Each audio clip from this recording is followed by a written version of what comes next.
لوگ نوافل کے فضائل دیکھ کر اتنے خوش ہو جاتے کہ فرائض چھوڑ دیتے. تو یہ حدیث میں دونوں باتیں ایک ساتھ آ رہی ہیں. آپ غور سے سنیے نفل کی اہمیت، غور سے سنیے. نبی اکرم صلی اللہ علیہ وسلم فرماتے ہیں، اور بخاری کی یہ روایت ہے، اللہ تعالیٰ فرماتا ہے، حدیث قدسی ہے، اللہ تعالیٰ فرماتا ہے جو شخص میرے دوست سے دشمنی کرتا ہے میں اس کے خلاف اعلان جنگ کر دیتا ہوں. کیا فرمایا اللہ تعالیٰ؟ جو میرے دوست سے دشمنی کرتا ہے میں اس کے خلاف اعلان جنگ کر دیتا ہوں. مطلب جو اللہ کے ولی ہوتے ہیں، اور یقین اللہ کے ولی ہوتے ہیں، اللہ کے دوست ہوتے ہیں، یاد رکھیے اللہ کے ولی ہوتے ہیں. تو اللہ تعالیٰ فرما رہا ہے جو میرے دوست سے دشمنی کرتا ہے، اور اللہ کے دوست کون ہے؟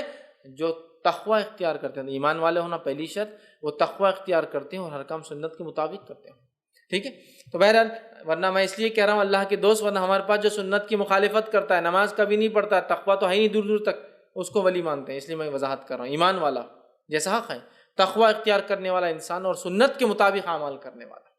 تو بہرحال اللہ تعالیٰ فرما رہا ہے جو میرے دوست سے دشمنی کرتا ہے میں اس سے اعلان جنگ کرتا ہوں.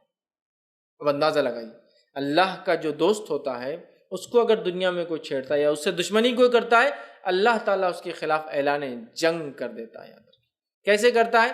وہ جس نے دیکھا نتیجے اس کو سمجھ میں آتے ہیں. انبیاؤں کے ساتھ جس نے برا سلوک کیا ان کے نتیجے دیکھ لیجئے، صحابہ کے ساتھ جس نے برا سلوک کیا کیسی کیسی موتیں مرے ان کی زندگی دیکھ لیجئے، سلف صالحین پہ جس نے ظلم کیا ان کی زندگیوں کا مطالعہ کرے، خاص طور سے ان کی موتیں دیکھے، اور اس کے بعد معصوم مسلمانوں پہ جس نے بھی ظلم کیا ان کی زندگی کی حالت دیکھے. آپ کہیں گے واقعی میں اللہ تعالیٰ کیسا بدلہ لیتا ہے. چونکہ اللہ تعالیٰ جب دشمنی لیتا ہے اس کے خلاف تو وہ دشمنی واقع میں نبھاتا بھی ہے.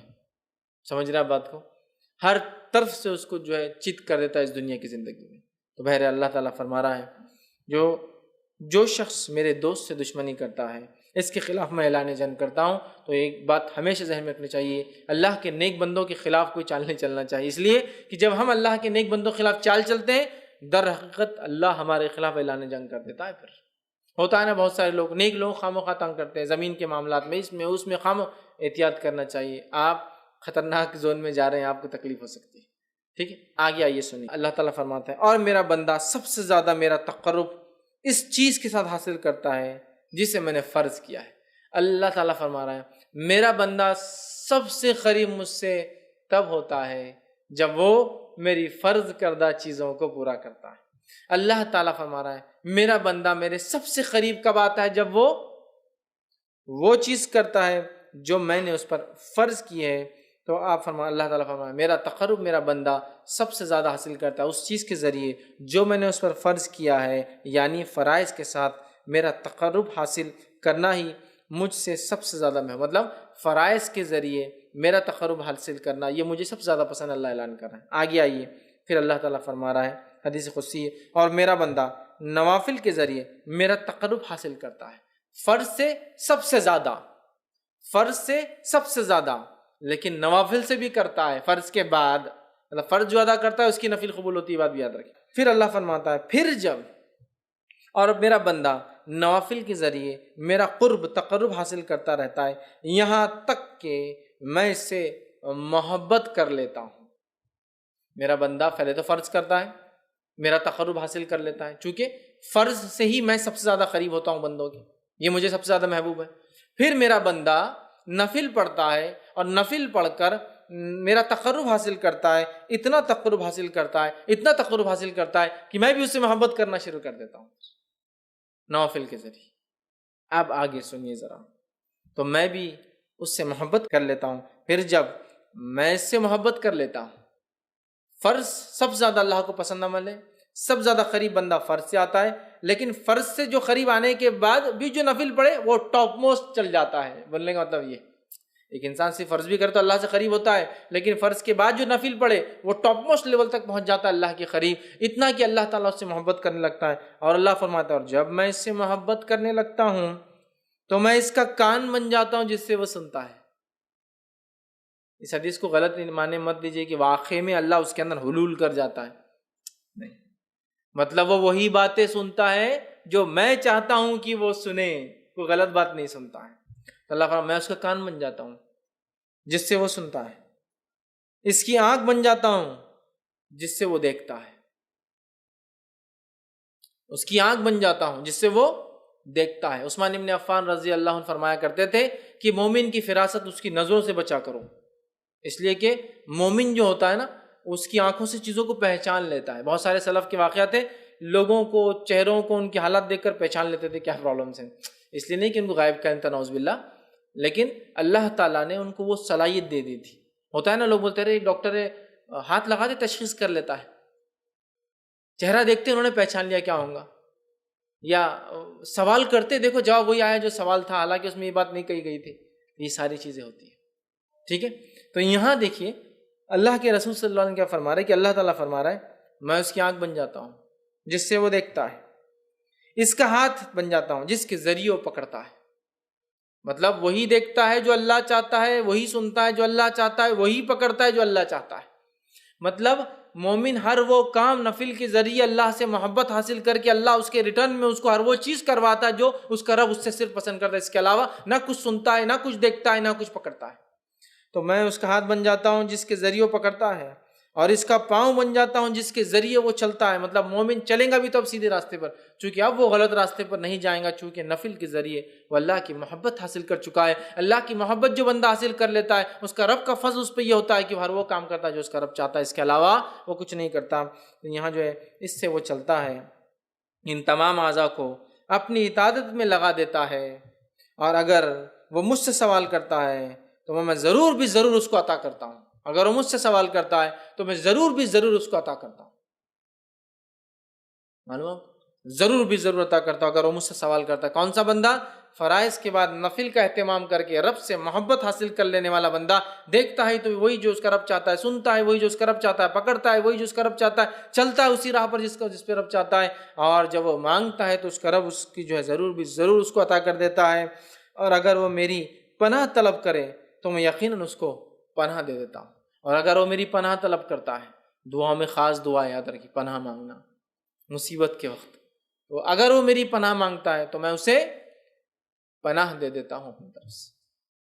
سبحان اللہ، کتنے بڑے بڑے فضائل ہے نفل کو ادا کرنے کے، کتنے بڑے بڑے فضائل، اندازہ لگائیے، ہے نا۔ اللہ کو سب سے زیادہ محبوب عمل لیکن کون سا ہے؟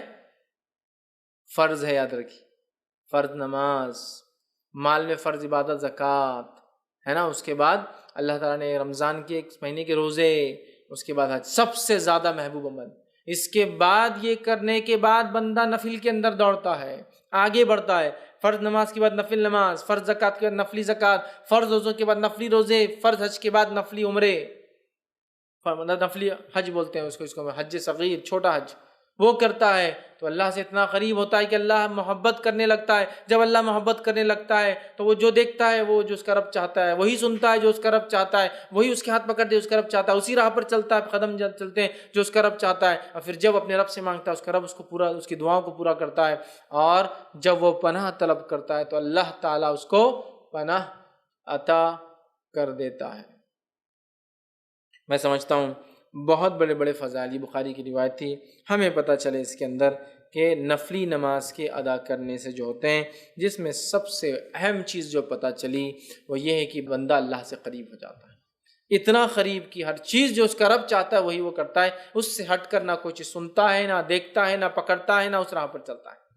ہم میں سے ہر شخص چاہتا ہے ہم نیک بنے، اور پتہ نہیں لوگوں نے ولایت حاصل کرنے کی کون کون سے ذریعے بنا لی، اور یہی اللہ کے ولی ہے، چونکہ شروع میں اللہ نے کیا کہہ دیا کہ اللہ کے رسول فرماتے ہیں، اللہ تعالیٰ فرماتے جو شخص میرے دوست سے دشمنی کرتا ہے میں اس سے اعلان جنگ کرتا ہوں۔ اور پھر آگے اس کی بعد صفت دوست کون ہے؟ فرائض کے ذریعے نزدیک پہنچتا ہے، نفل کر کے اللہ کا قرب اور محبت حاصل کر لیتا ہے، پھر نفل حاصل کر کے پھر وہ جو مانگتا اللہ پوری کر دیتا ہے، جب پناہ مانگتا اللہ پناہ دے دیتا ہے۔ ہم سب چاہتے ہیں نیک بنے، ہم سب چاہتے ہیں اللہ ہماری دعاؤں کو قبول کرے، ہم سب چاہتے ہیں کہ جب ہم اللہ سے جو مانگے اللہ دے دے، تو ہمیں بھی پھر اللہ تعالیٰ کو پہلے راضی کرنا ہو۔ ارے دنیا کے اندر تو پتہ نہیں کتنی چاپلوسیاں لوگوں کو کرنا پڑتی چھوٹے چھوٹے کام نکالنے کے لیے، ہاں کتنی چاپلوسیاں کرنا پڑتی ہے۔ اللہ تعالیٰ آپ سے چاپلوسی نہیں چاہتا، اخلاص چاہتا ہے۔ اخلاص، چاپلوسی میں کیا ہوتا ہے؟ اخلاص نہیں ہوتا ہے، اخلاص چاہتا ہے، اور اخلاص کے ساتھ فرض عبادت اور نفل میں اضافہ کرو، اللہ تعالیٰ ہم کو دیں گا۔ ادھر بہت سے لوگ بولتے ہیں ارے یہ کیا بات ہوئی، کیا اللہ تعالیٰ دیں گا تو اس کا مطلب یہ کہ ہم کو کوشش نہ کرے۔ کوشش کرنا ہے، لیکن تم لاکھ کوشش کرنے کے بعد بھی حاصل نہیں کر پاتے ہو نا چیزوں کو، لیکن جب اللہ کو ہم راضی کر لیں گے نا، تھوڑی کوششیں بڑے بڑے کام نکال دیں گی۔